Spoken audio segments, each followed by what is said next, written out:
Hello, I am here today to talk to you about Inside the Mind of Carla Christie. So if I leave you with nothing else today, I hope to leave you with this. We are each given two choices in life, in my opinion. We can choose to live each day as a gift, or we can choose to live in crisis mode. When we live each day as a gift, we are able to see things in a different light. We are able to see things as opportunities rather than as obstacles. To explain this a little bit better, I'm going to give you some background information on who I am and why I choose to live each day as a gift. So, my name is Carla Christie. I have 3 dogs that are my babies. And to capture who I am a little bit better, I've brought an illustration. And in this illustration is a dog that looks very much like one of my dogs, Louie, my lab. He is a chocolate lab, and he is on a beach, and I love being on the beach. So I wanted to bring this just to capture a little bit better of who I am.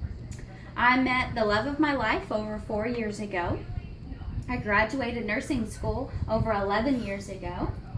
And when I was in college 11 years ago, I was living in crisis mode. I went to work, to school, from this fire to that fire. So this time I have a very different approach. I'm choosing to live each day as a gift.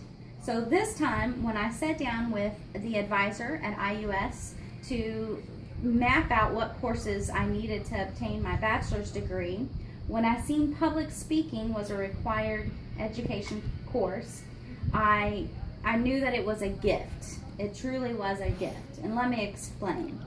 I work in community outreach at Floyd Memorial Hospital, and part of my job is going out into the public, into the community, and giving public speeches, educational speeches, whether it be on high blood pressure, stroke, how to help them help themselves, how to help them invest in their health so that they can live healthier lives.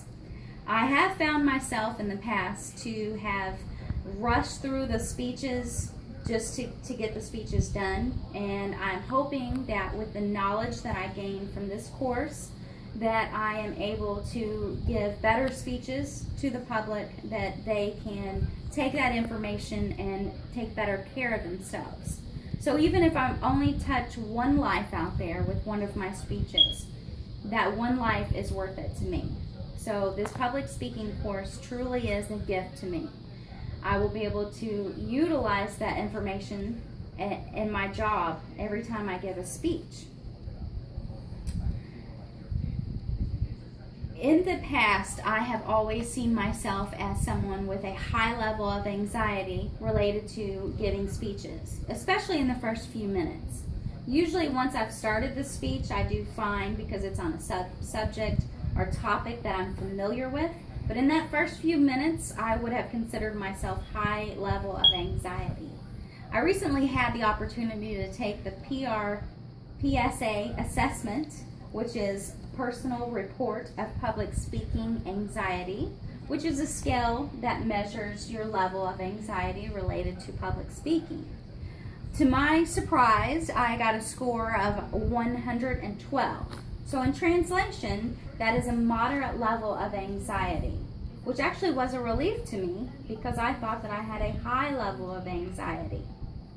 Communication apprehension is defined as an individual's level of fear or anxiety related to either a real or an anticipated communication. So it's rooted in our minds. So we have the choice to take that fear and anxiety and turn it into energy in order to deliver a good speech.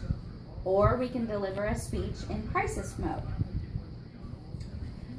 There are some practical ways to manage delivering speeches and communication apprehension. A couple ways that I have found is the first one, a paperclip.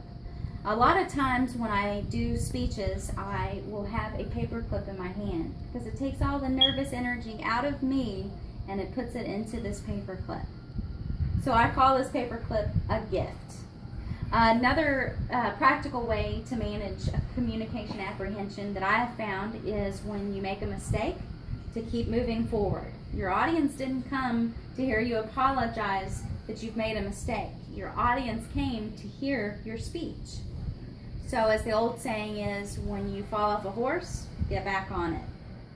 And the other thing is to refocus your attention back onto the audience. If you find yourself drifting, wondering, what am I going to eat for dinner tonight? I'm hungry.